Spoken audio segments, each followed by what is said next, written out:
नमस्कार, prime time के आज के इस अंक में आपका स्वागत है। मैं हूं कीर्ति सलाथिया और आप देख रहे हैं द फोर्थ वन इंडिया। आइए बुलेटिन में सबसे पहले नजर डालते हैं आज दिन भर की प्रमुख खबरों पर। दिल्ली की मंत्री आतिशी ने कहा, भाजपा लोकसभा चुनाव से पहले दिल्ली में रच रही है नई साजिश। जनता को परेशान करने और दिल्ली में जल संकट पैदा करने के लिए हरियाणा की भाजपा सरकार रोक रही दिल्ली का पानी। महबूबा मुफ्ती ने कहा, लोगों को मतदान से दूर रखने के लिए की गई पूर्व सरपंच की हत्या। आतंकी हमले में मारे गए पूर्व सरपंच के परिवार से की मुलाकात। सरकार से की पूर्व सरपंच एजाज अहमद शेख की हत्या की उच्च स्तरीय जांच की मांग। शिवसेना ने धारा 370 को लेकर दायर पुनर्विचार याचिकाओं को खारिज करने का किया स्वागत। जम्मू कश्मीर के लोगों के विशेष अधिकार की रक्षा के लिए धारा 371 लागू करने की मांग।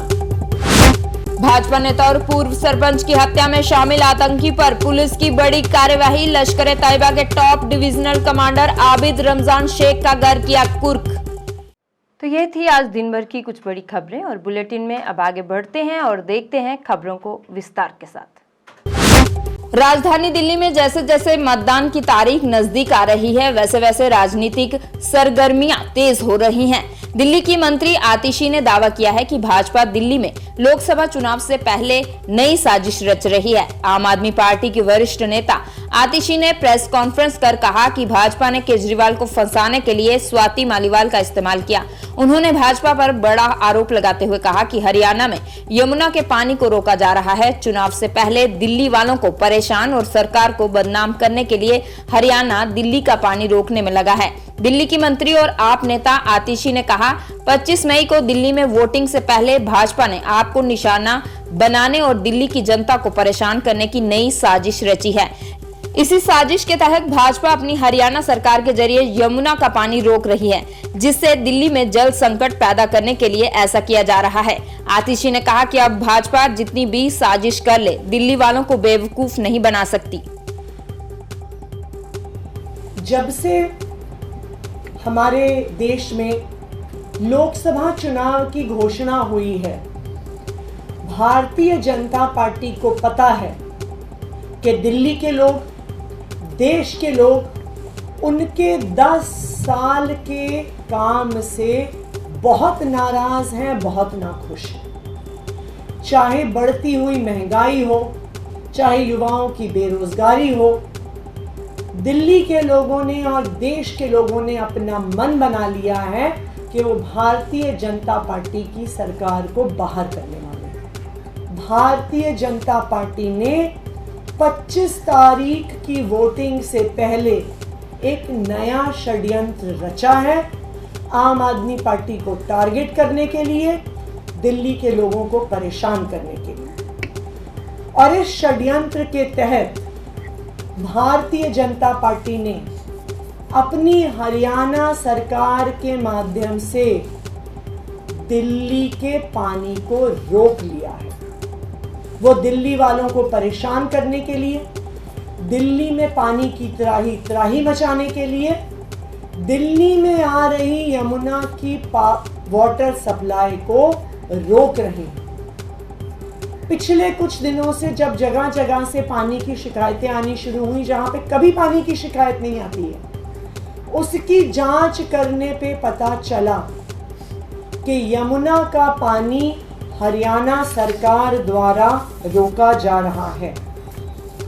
जो यमुना का स्तर एक नॉर्मल समय पर वजीराबाद में 674 फीट होता है, जब कम भी होता है तो वो ज्यादा मतलब लोएस्ट पॉइंट पर 672 फीट तक चला जाता है।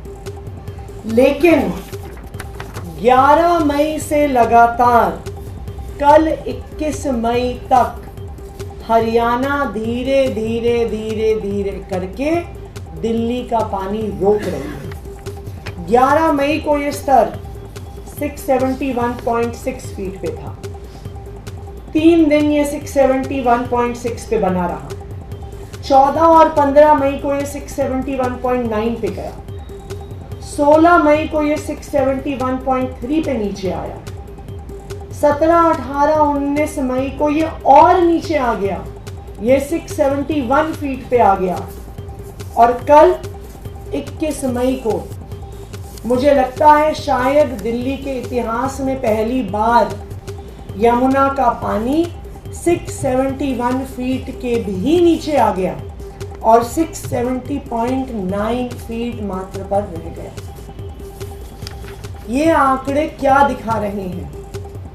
ये आंकड़े दिखा रहे हैं कि 25 मई की वोटिंग से पहले भारतीय जनता पार्टी अब नया षड्यंत्र रच रही है, पानी को रोकने का षड्यंत्र रच रही है, दिल्ली वालों को परेशान करने का षड्यंत्र रच रही है, पानी की त्राही मचाने का षड्यंत्र रच रही है और आम आदमी पार्टी और अरविंद केजरीवाल जी की सरकार को बदनाम करने का षड्यंत्र रच रही है।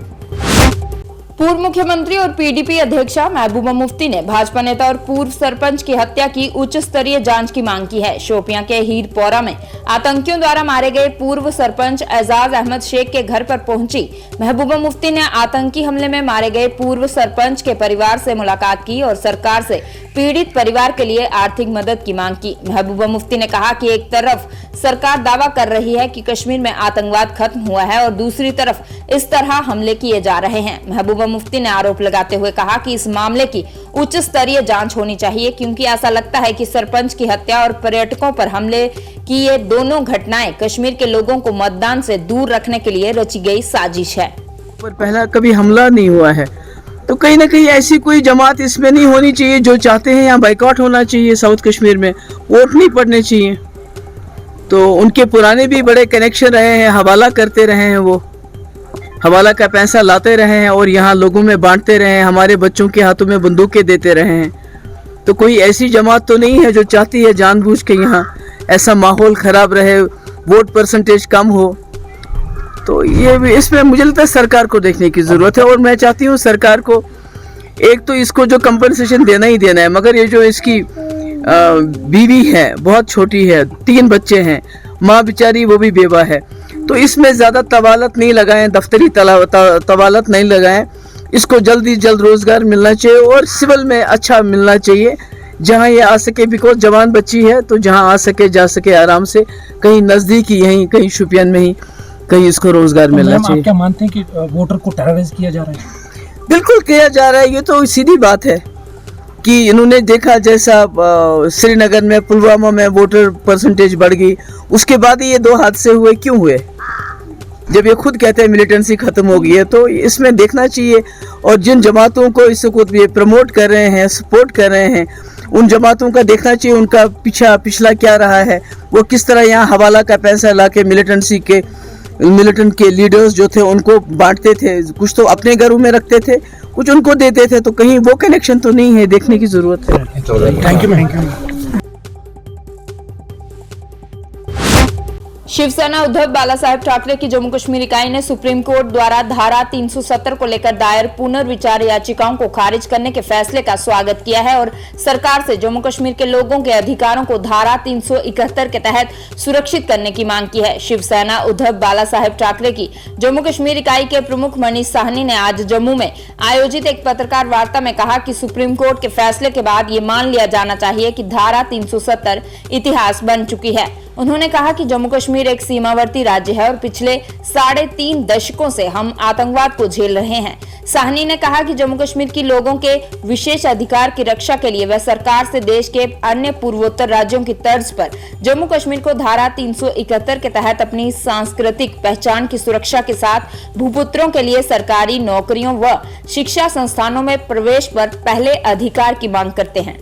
गत दिवस जो माननीय सुप्रीम कोर्ट द्वारा जो है एक आदेश पारित किया गया, तमाम 370 को लेकर पुनः विचार याचिका थी उनको पूरी तरह से जो है वो रद्द कर दिया गया। सबसे पहले तो शिवसेना यूबीटी जम्मू कश्मीर इकाई जो है इसका पुरजोर स्वागत करती है और एक बार फिर हम दोहराना चाहते हैं उन पार्टियों को, उन नेताओं को जो लगातार धारा 370 का राग आलाप रहे हैं कि धारा 370 अब इतिहास बन चुकी है। इसके साथ साथ हम ये भी मांग करते हैं कि जम्मू कश्मीर जो कि एक सीमावर्ती राज्य है, जम्मू कश्मीर जो पिछले 3.5 दशकों से जो है आतंकवाद का तंज झेल रहा है, जम्मू कश्मीर को जो है वो डिजर्व करता है, जम्मू कश्मीर हकदार है विशेषाधिकार का। विशेषाधिकार से मेरा अभिप्राय है कि जम्मू कश्मीर की पहचान संस्कृति को सुरक्षित बनाने के लिए यहाँ के भूपुत्रों को नौकरियों के अंदर, शिक्षा संस्थाओं के अंदर प्रवेश में वरीयता पहला अधिकार देने के लिए जो है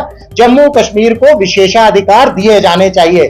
देखिए, ऐसा देश में पहले भी कई तमाम जो पूर्ववर्ती राज्य हैं, नॉर्थ ईस्ट स्टेट्स हैं, जो सीमावर्ती राज्य हैं, हमारे संविधान के तहत उनको धारा 371 के तहत विशेषाधिकार दिए गए हैं। तो जम्मू कश्मीर भी एक जो है सीमावर्ती राज्य है, आतंकवाद का तंज झेल रहा है। जम्मू कश्मीर की आवाम को भी जो है धारा 371 के तहत विशेषाधिकार दिए जाने चाहिए।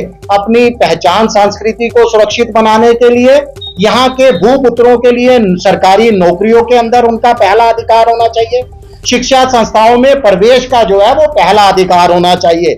इसके लिए शिवसेना जो है एक बड़े तौर पर जो है जमीनी स्तर पर जो है एक बड़ा अभियान छेड़ने जा रही है। हम तमाम जितने भी संगठन हैं जो धारा 370 का राग अलाप रहे हैं, लगातार जिनकी सुई जो है धारा 370 पर अटकी है, पहले हमारी उनसे अपील है कि वो धारा 370 का राग अलापना बंद करें। जम्मू कश्मीर पुलिस ने शोपियां में भाजपा नेता और पूर्व सरपंच एजाज अहमद शेख की हत्या में बड़ी कार्यवाही की है। पुलिस ने कार्यवाही करते हुए आतंकी संगठन लश्कर-ए-तैयबा के top divisional commander Abid Ramzan Sheikh के घर को कुर्क किया है।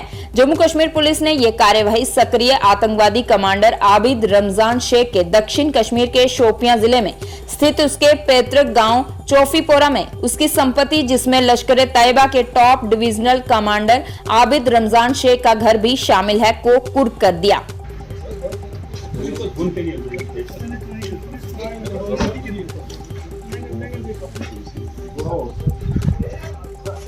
आप ये लगाओ और इस साइड नहीं लगाया सर। वन विभाग ने चिनार की लकड़ी की तस्करी के एक बड़े प्रयास को विफल किया है और चिनार की लकड़ी को अवैध तौर पर ले जा रहे ट्रक को जब्त किया है। मिली जानकारी के अनुसार गांधरबल जिले के सोनमर्ग में वन विभाग और फॉरेस्ट प्रोटेक्शन फोर्स ने कार्यवाही करते हुए हस्त निर्मित कालीन के अंदर छिपकर चिनार की लकड़ी को अवैध तौर पर ले जा रहे एक ट्रक को जब्त किया है और बड़ी मात्रा में चिनार की लकड़ी को बरामद किया है। आपको बता दें कि चिनार के पेड़ों को कश्मीर में हेरिटेज वृक्ष का दर्जा मिला है और इसकी कटाई या परिवहन के लिए डीवकॉम से अनुमति की आवश्यकता होती है। वन विभाग के अधिकारियों का दावा है कि लकड़ी को उचित परमिट के बिना ले जाया जा रहा था। फॉरेस्ट प्रोटेक्शन फोर्स के डिप्टी इंस्पेक्टर फरीद खान ने इस जब्ती की पुष्टि करते हुए बताया कि मामले की आगे की जांच कर रहे हैं। इस ट्रक में जो है चिनार की लकड़ी लोडेड होकर लेह की तरफ जा रही है, तो हम रूटीन के मुताबिक चेक करते हैं और रात हमने 10:30 बजे के करीब इस गाड़ी को देखा, तो इसमें हमने देखा कि इसमें चिनार की लकड़ी है और इसमें जो है वो इम्पोर्टेड टिम्बर भी है जो 31 पॉइंट कुछ के करीब है। तो ये चिनार की लकड़ी 129 नागें और 316 CFT है। तो अब क्या सुविधा रहेगी इस ट्रक के हवाले से, क्या केस दर्ज होगा या कोई और? नहीं सर, हमारे तक तो गाड़ी सीज करना है, हमने CCTV ब्यामा में पहुंचा दिया, तो इसका अथॉराइज्ड अफसर हैं DFO साहब, वो फाइनल डिसीजन लेंगे कि इसके बारे में क्या करना जा रही थी ट्रक। नहीं सर, इसमें ये हमें ये था कि इस गाड़ी में जो है चिनार की लकड़ी, इसमें नहीं 2-3 गाड़ियाँ और भी हैं कि इनमें चिनार की लकड़ी लोडेड होकर लेह की तरफ जा रही है और ड्राइवर का ये कहना है कि मैंने नाक बल के आसपास से लकड़ी भरी हुई। तो किस तरह साबित होगा कि ये नाजायज या गैर कानूनी? तो चिनार की लकड़ी में जनाब इसमें बाज़ाब्ता फार्म 25 होता है, क्योंकि रेन्यू अथॉरिटी इसकी जो है वो काटने की इजाज़त देती है, क्योंकि फॉरेस्ट डिपार्टमेंट का ये जो मटेरियल ये है नहीं है जनाब। जो इसका उनको आपने आगाह किया है? नहीं सर, उनमें नहीं ना, जो हमें ये देखना है कि जो है इलीगल ना जाए आगे किसी जगह ट्रांसपोर्ट ना हो। हमारा काम है उसका चेक करना और हमने अपने हायर अथॉरिटी जो है DFO साहब के दफ्तर में पहुंचा दी। फाइनल अथॉरिटी जो है हमारे DFO साहब। किसी की गिरफ्तारी हुई है? नहीं, ड्राइवर को हमने साथ लाया है और वो ड्राइवर इस वक्त CCTV ब्यामा में है गाड़ी के साथ। कश्मीर दुनिया भर के पर्यटकों की पहली पसंद है और उसकी वजह है ऊंचे पहाड़ और घाटियां जो अपनी प्राकृतिक सुंदरता से पर्यटकों को आकर्षित करती हैं। उत्तरी कश्मीर के बांदीपुरा जिले में स्थित वालूर वेंटेज पार्क भी इन दिनों पर्यटकों को काफी आकर्षित कर रहा है। वॉलूर विंटेज पार्क से आसपास के पहाड़ों और घाटियों के शानदार दृश्य पर्यटकों को अपनी ओर आकर्षित कर रहे हैं और देश भर से पर्यटक यहां पहुंच रहे हैं। देश के अन्य राज्यों से आए पर्यटकों के एक समूह ने बताया कि कश्मीर की सुंदरता को लेकर उन्होंने जो उम्मीद की थी, घाटी की सुंदरता उससे कहीं बढ़कर है। वहीं पर्यटकों ने कश्मीर में पिछले कुछ सालों में हुए विकास की भी सराहना की। लगभग 4 बार आया था। उस समय परिस्थिति और आज परिस्थिति बहुत अंतर है। अभी तो बहुत सारा डेवलपमेंट हो चुका है और यहाँ के लोग भी काफ़ी अच्छे लगे। बहुत सकारात्मक रूप रहा है लोगों का। हर क्षेत्र में लोगों ने कदम से कदम मिलाकर सहयोग किया हमको। हमें ऐसी कोई तकलीफ नहीं हुई। बाहर के उनके संदेश ये है कि लोग अधिक से अधिक संख्या में इस प्रवास में आए, कश्मीर में आए, ताकि घाटी में जो रहने वाले हैं उनको आर्थिक सहायता मिले और राष्ट्र का विकास हो, क्षेत्र का विकास हो। दीवान, ये मेरी वाइफ सुनीता दीवान। हम लोग भिलाई छत्तीसगढ़ से आए हैं। भिलाई छत्तीसगढ़ मतलब स्टील सिटी कहा जाता है उसको, सेल का वहाँ यूनिट है। हम दोनों तो पहली बार आए हैं कश्मीर में। आके यहाँ का सीन देख के तो काफ़ी दिल खुश हुआ। लोगों ने भी काफ़ी कोऑपरेशन किया हमको, आके बड़ा ही अच्छा लगा। और हम तो चाहेंगे कि सब लोग एक बार ज़रूर कश्मीर आएँ, यहाँ रुके 2-4 दिन और अपना जो भी योगदान है यहाँ पे टूरिज़्म के तरफ से वो अपना योगदान। बडगाम के नरकारा गांव में आज सुबह एक दर्दनाक हादसे में एक व्यक्ति की मौत हो गई, जबकि 2 अन्य लोग इस हादसे में गंभीर रूप से घायल हुए हैं। मिली जानकारी के अनुसार जिला बडगाम के नरकारा गांव के रहने वाले अब्दुल गनी डार के बेटे मंजूर अहमद डार के घर पर गीजर में विस्फोट होने से मकान ढह गया, जिसमें मंजूर अहमद डार मलबे के नीचे दब गए और उनकी मौके पर ही मौत हो गई, जबकि मलबे से परिवार के 2 अन्य सदस्यों को निकालने में लोग कामयाब रहे, जिन्हें घटना में कई चोटें आई हैं। इस हादसे में घायल लोगों को इलाज के लिए श्रीनगर के जेवीसी अस्पताल ले जाया गया, जहां फिलहाल उनका इलाज चल रहा है।